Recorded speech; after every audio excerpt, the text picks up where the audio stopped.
Iowa farmers are navigating weather woes and low commodity prices. Iowa's Agriculture Secretary joins us to talk about those challenges on this edition of Iowa Press. Funding for Iowa Press was provided by Friends, the Iowa Public Television Foundation, the Associated General Contractors of Iowa, the public's partner in building Iowa's highway, bridge, and municipal utility infrastructure. I'm a dad. I am a mom. I'm a kid. I'm a kid at heart. I'm a banker. I'm an Iowa banker. No matter who you are, there is an Iowa banker who is ready to help you get where you want to go. Iowa Bankers, allowing you to discover the genuine difference of Iowa banks.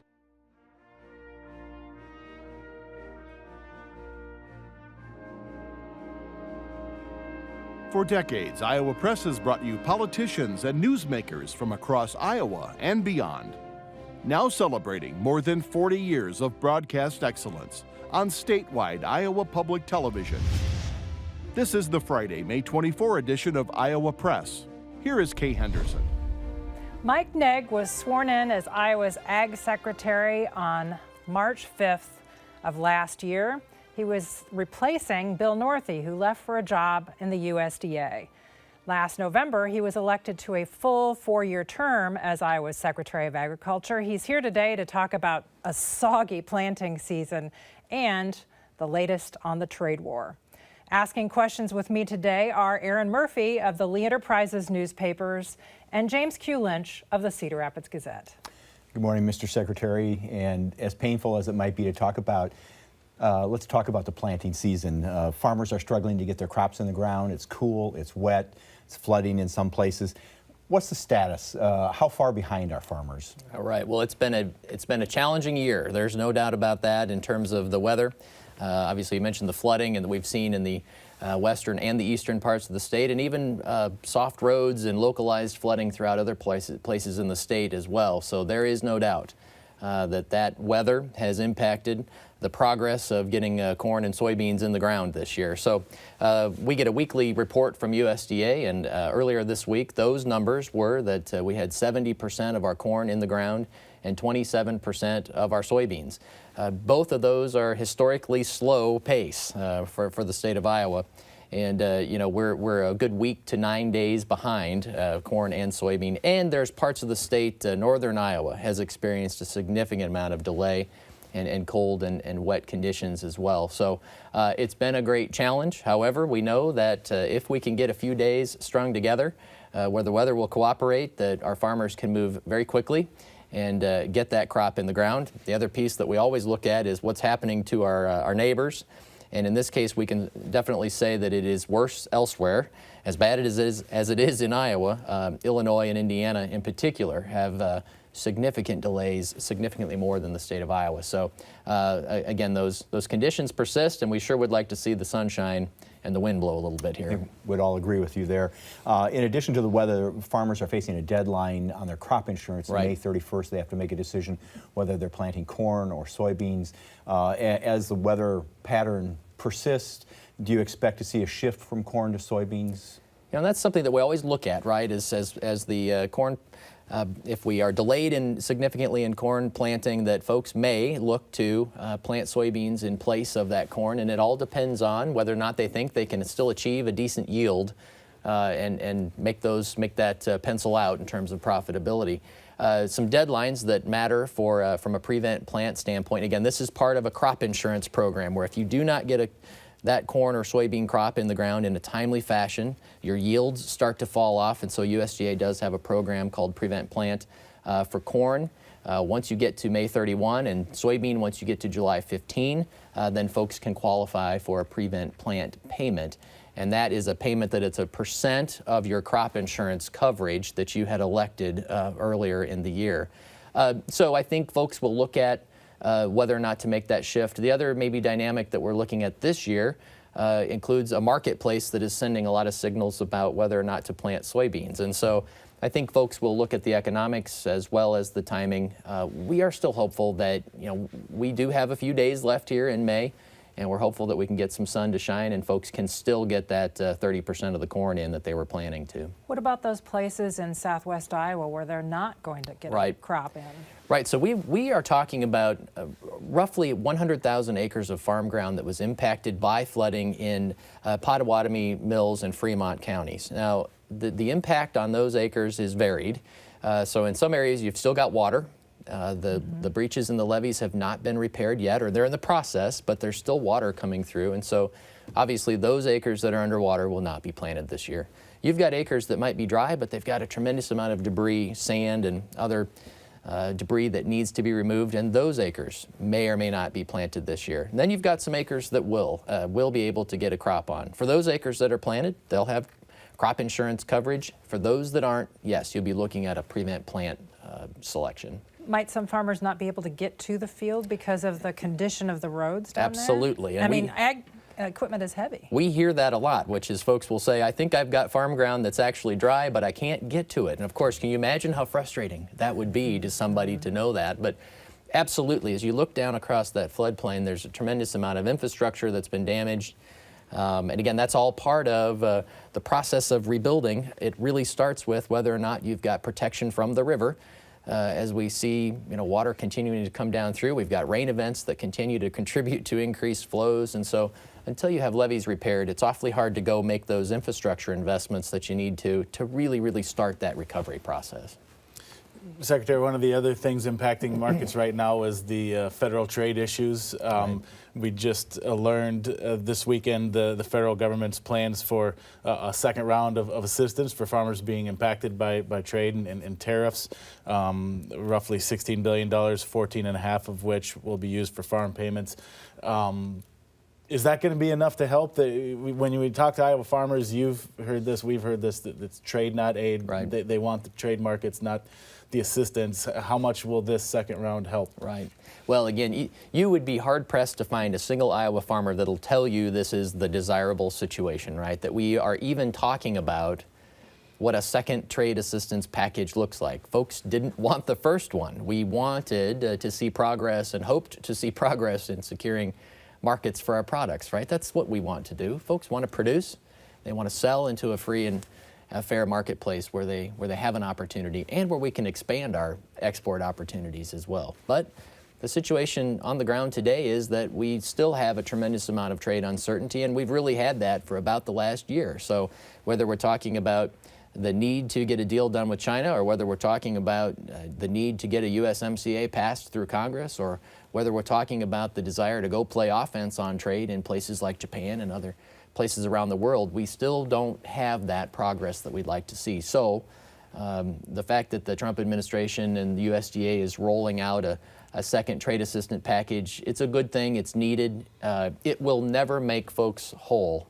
Just like a prevent plant never makes you whole, it does allow you a chance to bridge into next year and provide some needed assistance. So it's welcomed, it's appreciated, but we all wish we were in a different situation with trade. It looks like the first draft of this proposal will require farmers to plant something to qualify for these payments. Is that helpful? That's our understanding. And we knew that the USDA was very interested in trying to craft a program that didn't push farmers to plant one way or another, plant corn or soybean, or change their planting intentions. And so as we look at some of the initial details, and we're just getting the initial details now, it appears that they will look at a county level payment that accommodates for trade losses in that county. But again, I think USDA continues to really push this idea that you should plant what you intended to plant, you should plant to the market, and that the assistance will be applied in a way that is not determined or dependent on what you put in the ground.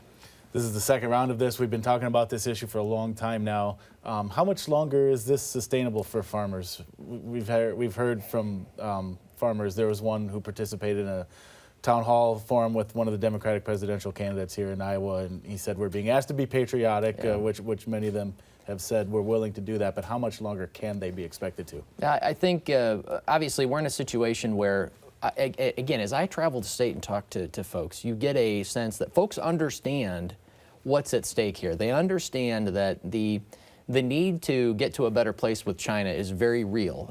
China's been an important soybean market for us, but we should be exporting significantly more ag products into a country that's comprised of 1.4 billion people and a middle class that exceeds the size of the entire U.S. population, a tremendous demand for protein and energy. There are opportunities here to really expand. You hear numbers of even doubling what we have historically done in terms of exports to China. So I think folks see that opportunity. And by the way, they know that some of these non-tariff barriers that the Chinese have been using to block imports of beef and poultry and ethanol and DDGs and corn over the last many years, that's not a good situation for our farmers either. So I think the long game continues to be attractive to folks, but it is real that when you've got trade impacting our marketplace, we're not in a sustainable situation from a price standpoint. The cost of production exceeds the value of the crop. And so when it comes to the economics, right, you can be patriotic, and our folks are, but you've got to be in business next year as well. And that's increasingly becoming a concern. So our message will continue to be one of needing to pursue these agreements with urgency. But remember, this isn't a one-way street, right? We need China to be willing to come to the table and make a deal. We need our partners in Canada and Mexico and our Congress to pass the USMCA and then go make new deals happen and expand our opportunities. Is there a reluctance to switch to planting soybeans because of the market? I think Is that what's driving that? I think the market's sending a signal, right, that soybean prices clearly have been dramatically reduced. You're talking 20% reduction in soybean prices over the last year, a 10% reduction in corn, and so folks will look at those economics and absolutely make their decisions. There's a lot of factors that drive planting intentions, right? It's not just one factor or a trade factor, but it's a multifaceted decision that folks go through. Speaking of trade on this continent, the USMCA is pending in Congress. What happens if that doesn't pass? Well, we need USMCA, right? When you look at Iowa, Canada and Mexico are our number 1 and number 2 trading partners by far, right? So I've always said you don't need to have a degree in economics to understand the impact of having zero tariffs across those borders. And so for Iowa, the passage of USMCA is critically important. And it's been a great driver for us for the last 25 years, and it will continue to drive exports and value in the years to come. So we need it. And there's, of course, all of this uncertainty impacts our markets, right? So to the extent that we can start to build certainty back in, even psychologically, that's a huge boost for us. So getting USMCA done is a big deal. I think the news last week coming out of Washington about resolution to the 232 tariffs, the steel and aluminum tariffs, one, it's important because it knocks down the retaliatory tariffs that Canada and Mexico had put in place. But the most important thing that signals is that now the barriers to getting this passed through Congress are starting to fall away. And so we, again, heard from our partners in Canada and Mexico that these tariffs were a barrier to passage, and now it's time to act. Secretary Naig, whether you call it climate change or climate warming or nothing at all, what are you hearing from farmers when this issue comes up? Yeah. What are they seeing in their crop growth and development, and what changes are they making? I think there's no doubt that the climate changes, right? And so I think, first of all, we should try to do away with some of the politics that gets injected into this and really look at the facts, which is weather changes, the climate changes, and agriculture has to deal with that from a standpoint of being resilient, right? In the face of increasingly larger rain events in the spring, right? Which we have been seeing. We've got slight warming that we've seen as well, right? And these, by the way, these trend lines don't continue forever, right? So we should be able to need to watch that data as well. But our farmers mostly look at how can they be resilient in the face of changing weather. And we also then think about that in the context of conservation as well, right? So again, if you're getting larger, more intense rain events in the early spring when you don't have a crop on the ground, then we should be looking at things like cover crops in that half of the year when we don't have a crop in the ground, and have that well established to help prevent soil erosion in the spring. We should look at how we construct our edge of field practices as well, again, to help our farmers be resilient and take care of that soil. So these are all definitely factors that we look at in terms of our conservation, but we know that farmers do as well when they're looking at the agronomic decisions that they make as well. Former Iowa Governor Tom Vilsack, former USDA Secretary, recently said that climate change shouldn't be a barrier for ag, that there should be new opportunities as a result of this. Do you see new opportunities as we face climate change? Absolutely, and I think the Secretary put that really well, which is, and we should always be mindful, we in agriculture will look at this and say, does this translate in any way into additional regulation, right? Do we lose freedom to operate in agriculture? So we're always going to look at it from that standpoint, and I'm very mindful of that. But when you look at the opportunities that exist, absolutely. We think agriculture is actually a solution in terms of carbon sequestration. And when we look at renewable fuels and the opportunity to reduce greenhouse gas emissions, these are all things that are really part and parcel of agriculture, and we are a solution here. So I like thinking about it in those terms, which is not in the regulatory sense, but what are the opportunities for us to increase renewable fuels, increase our bio-based chemicals and bio-based products, and those are all things that will benefit our farmers ultimately because of increased demand in our marketplace. Mr. Secretary, the E15 rule is not in place yet. We may be hearing for something soon. There's been national media reports that the president may be announcing something soon. But we're too late for the driving season, which will be starting soon here. What's your level of concern that that is not yet in place? This, again, is one of those things where we all wish that this would have been accomplished 6 months ago, but I will tell you the most important thing that we can do here is get this locked in. E15, 15% ethanol, year-round access is a great thing for renewable fuels industry. I mean, think, if we're at a 10% blend wall today, essentially, and we can move to a 15%, we can make half again as much ethanol, we can grind through half again as much corn to make that ethanol, and consumers benefit at the pump because of lower prices. And again, the environment benefits net-net because we have a lower greenhouse gas emissions. I believe, and we continue to push the administration to make an announcement and put this in place before June 1, which is the beginning of the summer fueling season. TikTok. Yeah, right. Time is short, right? But the summer driving season does run from June 1 to the middle of September, and that's really what's been a question here is uncertainty for our fuel marketers around this, right? So let's bring certainty. Let's encourage them to invest in the infrastructure to offer higher blends of ethanol. And I believe that EPA will do the right thing here, and I'm still hopeful that we'll have an announcement before June 1, and then that will trigger an investment by our fuel marketers because they now have that regulatory uncertainty that they had to deal with before. And the president is coming to Iowa to make that announcement? Rumored to be. I do not have any, I can't make any news there, but you know, the president, look, it seems that every time the president gets directly involved in a renewable fuels issue, there's progress. And he came to Council Bluffs and announced that he wanted E15 to be done. He did that last year. And here we are, where we are on the cusp of having that very announcement. So I wouldn't be surprised if he came back and wanted to make the announcement himself here in Iowa. The most important thing from my perspective is that we get this locked in. Now there's a whole host of other issues that we're watching in terms of renewable fuels. The small refiner exemptions that EPA is currently considering, 39 of which will be decided on here, we believe, soon. And that's a real threat to our industry if you're going to just let that demand out the back door, so to speak. We think hardships can exist and those waivers can be justified at times, but let's reassign those gallons so that EPA is living up to the intent of Congress, which is to have a renewable fuel standard and to achieve a certain amount of blending in the United States. And that would be, it appears that the administration is maybe trying to strike a balance between the wants of the Midwestern states versus the oil states.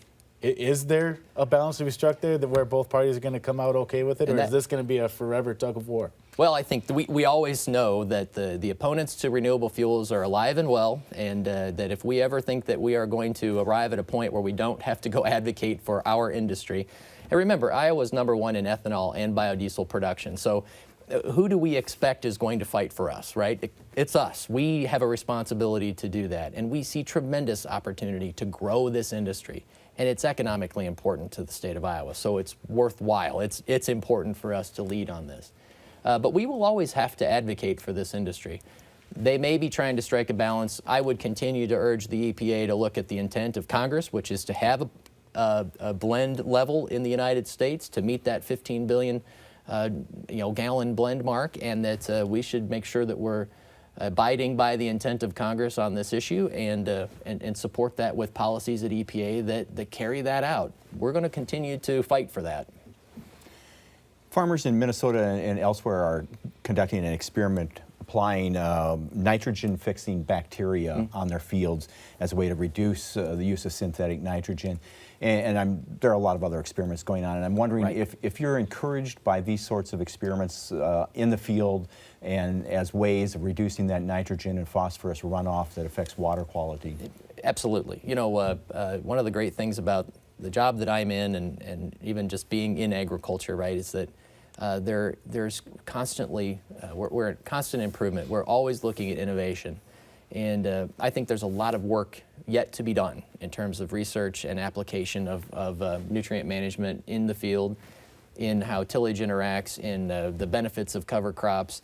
That's the exciting thing about agriculture is we never stop improving. So I am encouraged by that. I think absolutely there will be new products and new technologies and new management practices that will come online that will continue to help our farmers improve their sustainability. We know that we have to meet the demands of a growing global population. We're going to have to do that using fewer resources, and technology plays a role in that. So yes, very exciting. There's a new state law about hemp.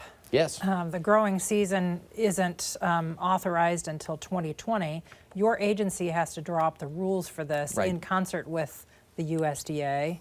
Are you confident that farmers will be able to plant hemp in 2020? Yes, that's absolutely my expectation. Is that you go back to we had this all really started with the last Farm Bill, where there was a program included to allow for some research around industrial hemp. You fast forward to the 2018 Farm Bill, where industrial hemp was authorized across the country, removing hemp from the Schedule I controlled substance list. And we really needed that and wanted that federal clarity around that particular issue. So what that triggered then is states to then act. So Iowa needed legislation to remove it from our Schedule I list and authorize the Department of Ag here in Iowa to have a program. Now, it takes time for USDA to implement the Farm Bill, and so they are in the process of writing their rules and creating their program. So unfortunately, for those who are really excited about it for this growing season, we won't have a program ready until 2020. But my expectation is that we will apply for this program to be approved through USDA this fall, and that we will be ready for 2020. So in the year that we have, there's a lot of questions around, agronomic approaches to growing this. What's that marketplace ultimately look like? And it'll give us time to work with stakeholders to develop an effective program for the state of Iowa. Black Hawk County this week joined about 24 other counties in calling for a moratorium on new large-scale livestock facilities. Are we reaching a tipping point, I guess, among the public that we need to re-examine the master matrix and the rules and regulations on livestock facilities? I wouldn't necessarily say we're at a tipping point. I know that this continues to be a real issue across the state of Iowa. There's no doubt about it. And I certainly hear that as I travel the state and visit with supervisors and local officials. It's really important, though, that we remember that in Iowa, livestock is a critically important piece of our economy. You look at the 2017 USDA Ag Census. Those numbers were just released here a couple of months ago. Iowa's total ag sales are something around $29 billion, 15 billion of which is livestock sales, right? It exceeds the value of our crop sales at this point. Critically important to our economy, a critically important element to beginning farmers and new farmers coming back into operations as well. It's a way to start to build equity in an operation. So we shouldn't forget those big picture pieces of why livestock is important in the state of Iowa. In terms of regulation, I continue to believe that what we need is a statewide approach like we have with the matrix. we should never be afraid to look at things and whether it's time to make some changes, but I don't know that we're there, and I would continue to advocate for a statewide approach to that. A checkerboard approach to regulation on livestock sighting, I think, is a dangerous precedent. Mr. Secretary, we have about a minute left. It's a few years in the rearview mirror now, but the bird flu epidemic that hit, lessons learned, and is the state prepared for if, God forbid, that were to happen again? Well, we have spent the better part of the last now 4 years applying those lessons learned from 2015 outbreak. And, I've said it many times, it's experience I wish I didn't have. It's experience that the industry and all of our stakeholders wish we didn't have, but we do. And we were ground zero for that high-path avian influenza outbreak. And we think that puts us in a better place in terms of our preparations for other foreign animal diseases. Right now, top of mind, African swine fever and the way that it's impacting China. It's a very real threat to us. We are working collectively with all the USDA, our private sector partners, to prevent this from making it to North America and then mounting an effective response should we get it. Just this past week, we had a stakeholder exercise where we talked through many of the elements of an effective response. That's been one meeting in a series of meetings that we've been having around the state. We're going to continue to do that. Are we ready? I'll never say we're ready because I think that minimizes what's happening here. We're better prepared today than we've ever been. We're going to continue to improve. Our discussion right now is closed. Thanks for joining us, Mr. Secretary. Thank you at home for joining us. Join us again next week at our regular times, 7:30 on Friday evening and Sunday at noon. For all of us here at Iowa Public Television, thanks for joining us today.